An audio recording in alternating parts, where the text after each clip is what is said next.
Sveiki visiem! Mans video turpinājums par pastilām no valmiermuižas batātēm. Lūk, šādas bija konfektītes no pastilām. Un tad izdomāju izveidot vēl kādu produktiņu, ko varētu teikt konfekti. Končiņa uz kociņa,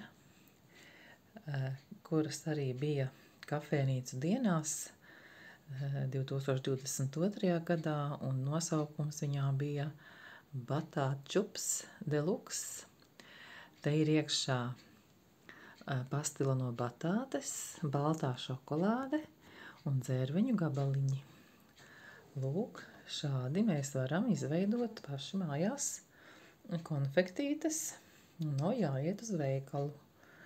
Varam svētkos kaut ko interesantu pasniegt uz galda vai iesaiņot skaisti un pasniegt kā dāvaniņu Ziemassvētkos vai citos svētkos.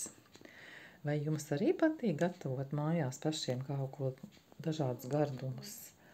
Lūk, manas pastilas no valmiermuižas batātēm un batātu čups deluxe. Līdz nākošajai reizei!